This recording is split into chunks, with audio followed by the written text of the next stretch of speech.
Welcome to the COMC Community Spotlight Show, of course, presented as we do every week by the great folks at Central Ozarks Medical Center, where your health is their mission. And it just so happens we've got one of the great folks from COMC with us here today. It's Scott Schnelle. How are you doing? Doing gret, Chris. Glad to be here. Thanks for having me. Good to have you. First timer with us here on the Community Spotlight Show. I was reading your bio. Football is a big part of your family, right? It is a huge part of our family. My dad coached for several years in the Missouri Coaches Hall of Fame. Hall of Fame. Won a state title in 1993 at Milan High School. Wow.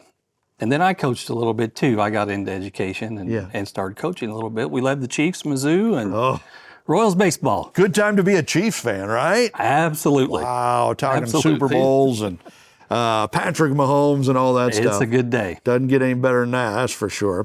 So your dad is in the Hall of Fame, and you kind of followed in his footsteps a little bit with some coaching and stuff like that. But ultimately, you get into what you're doing now with COMC. You are a behavioral health therapist. Yes, right? Behavioral health therapist, consultant, counselor. It's kind of all in one. All of that we do all of that. Umbrella over behavioral healthcare, which is so important in our society today. We've done some shows with a guy at Operation Life Support who helps people deal more military and stuff, but also everyday stuff with high stress, high trauma situations.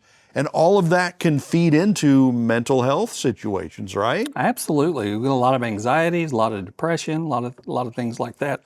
Chris, we know that 1 in 5 adults in Missouri will have a mental health issue at some point. Wow. Right?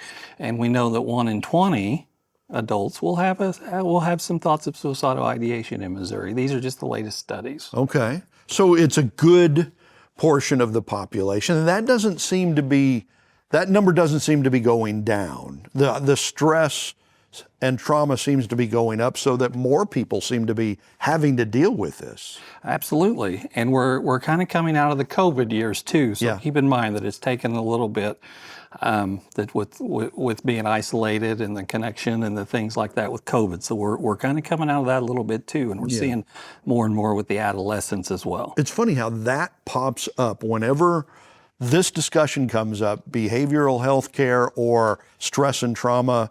COVID is one of the bigger things that comes up because of the way that was dealt with in our society, I guess, and the fallout from that. So you have LCSW in your title at COMC. What does LCSW stand for? It's a licensed clinical social worker. Okay. So my master's degree from the University of Missouri was in social work. Okay. And in the social work master's program, you either take a clinical path or you take an administrative path. Okay. The administrative path would allow you to be an administrator at, say, COMC, if you know, or a federally qualified health center at some point. The clinical path, my training was in clinical therapy, so that's what I learned about, and that's what I use today. Okay, so there you go. Behavioral health therapist, mental health therapy. What do you enjoy about this? I mean, obviously this is important to you. You've made it your life, your career.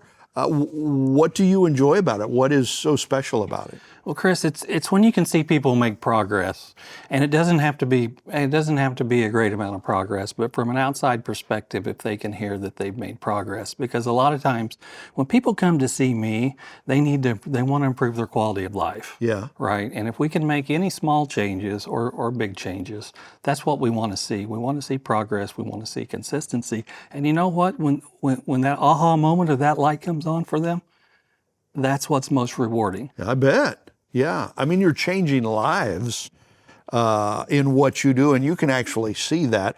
Probably not as fast sometimes, because we are all about the instant gratification in our society today. Mental health gets talked about a lot in our society today. What does poor mental health look like? Can you see it? Is it something you can see? Well, poor mental health is a feeling, I think, and sometimes we have to separate fact from feeling. Right. So if a person's feeling down, depressed, or if a person's not able to, maybe their sleep habits have changed, maybe their appetite's changed, maybe they're not interested in doing the things that they were once interested in. Maybe they become more irritable, things like that. So low motivation.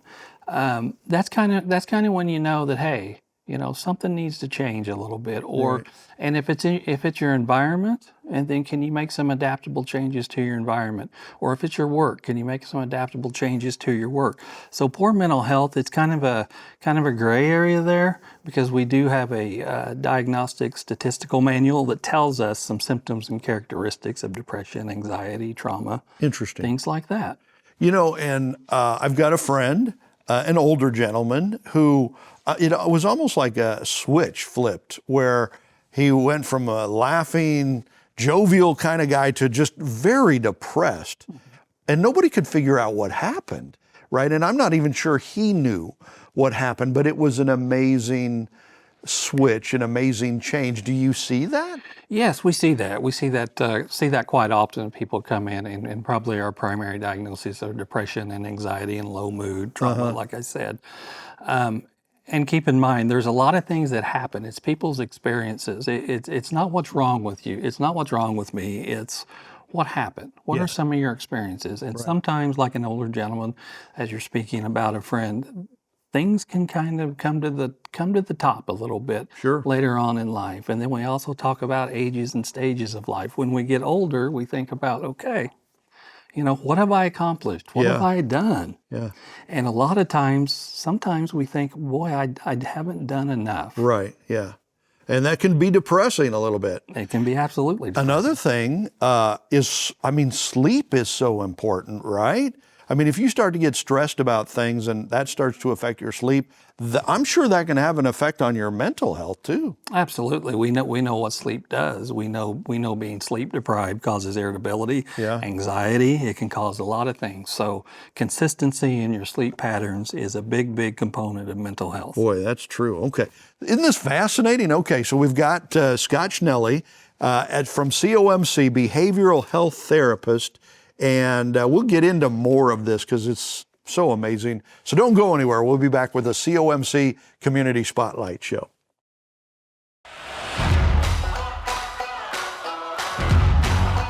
If you love the lake, you gotta love Lake TV.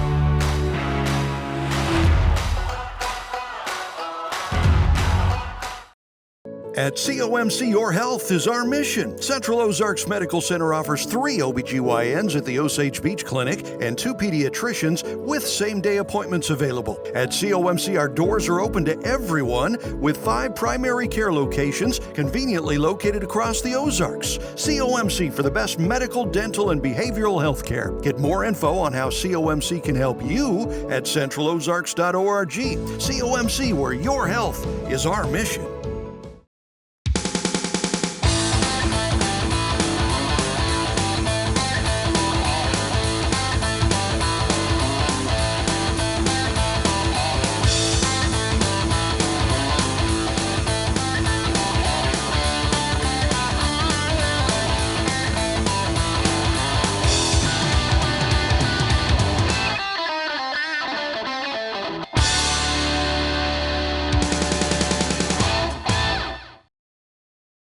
Welcome back to the COMC Community Spotlight Show. We just so happen to have COMC's Scott Schnelle with us here today. Former football coach. His dad's in the Hall of Fame.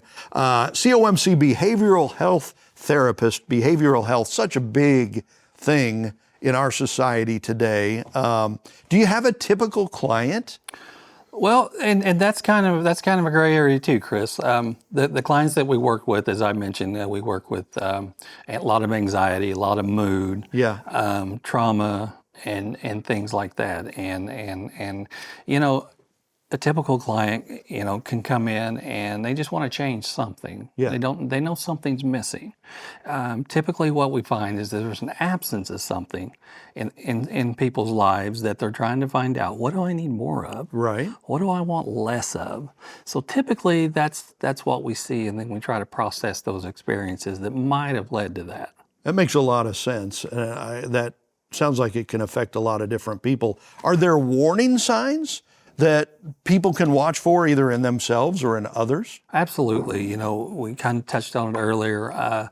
Appetite change, sleep change, loss of interest in doing things that they once done, increased anger and irritability, things like that, and finding yourself not interested in pleasurable or joyful activities that you were once interested in. So once again, it's kind of a decrease in those things that we were once interested in. So that's what I really, really look for. Interesting. Okay. Fascinating.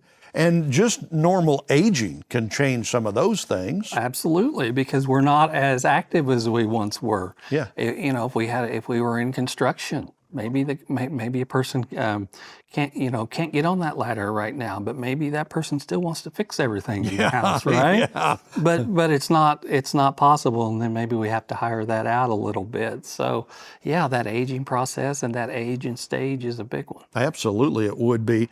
And technology has jumped into our world so fast. Does that affect mental health at all? Oh, it sure does, Chris. And here's the paradoxical thing to that: is it connection or isolation? Because we have to say that technology has increased mental health access through telehealth. Right. Right. It's increased access through groups, things such as eating disorder and things like that. It's increased that social component a little bit for those people that didn't ever have it. Now, if you were an introvert at that time, you still were able to get connected. If you were an extrovert, so to speak, personality, you had a difficult time with that, right? Now, on the negative side of that, right, we have something called social comparison. And once especially with adolescents, once we start socially comparing ourselves to others online, on social media, because we know that that's glamorized really big time, and we also know that people can be a little meaner, not in person. Yeah. It's also affected our face-to-face. So sometimes we're not able to have that empathy. We're not able to have conflict resolution, right? Because we're behind a screen now. Yeah. We're not face to face. So yes, there is that component, connection versus isolation, and technology has lent itself to both. In a big way. Is there a referral process at COMC? You know what, Chris? Absolutely, and it's about the most seamless as you'll ever find. If somebody wants to come into the office, they can come up to the front desk and tell them they're interested in behavioral health services. Okay. They can make that phone call. They can get a referral from their provider, primary care provider. Right. They can get that from their dentist. So we have all kinds of avenues to be referred, or from an outside provider. Say somebody's been in the hospital and needs to come out, they can be referred to us, and we'll get them on the schedule. And because that's an important thing, if people just want somebody to talk to, right? I mean, I'm depressed or things aren't quite the same. I need to talk to somebody. You don't have to jump through a whole lot of hoops anymore, like maybe you had to in the past, right? You can just call COMC. Or come into a COMC location, or like you said, you can do it through your doctor. You can do it a lot of different ways. Absolutely, and we're going to get you in the quickest that we can get you in. Now, there have been some wait lists in the past, but we worked through that because there's not a whole lot of providers here within the Federal Qualified Health Center realm. So, but yes, we make every effort. Good, very good. Okay, and then you yourself at COMC, you have a couple of different offices. Tell us where people can find you during the week. I'm in Laurie, this office, on Monday and Tuesdays, and in Camdenton office, COMC office, on Wednesday, Thursday, and Fridays. Okay. So you're Lori Monday and Tuesday, Camdenton the rest of the week. Yes. Wednesday, Thursday, and Friday. And can they call either office to make an appointment? Yes, you can call either office to make an appointment or call that central number, and they will get me to you. Okay. And the website, if you want some more information on COMC, whether it's behavioral health care or dental health care or medical, it is centralozarks.org. Whole lot of information on there, and you can find Scott on there too, right? Absolutely. Scott Schnelle, thank you for coming by. Thank appreciate you, Chris. It. I appreciate it. You bet, and thank you for what you do, so important in our society. I appreciate it. You bet. Thank you for joining us for COMC's Community Spotlight Show.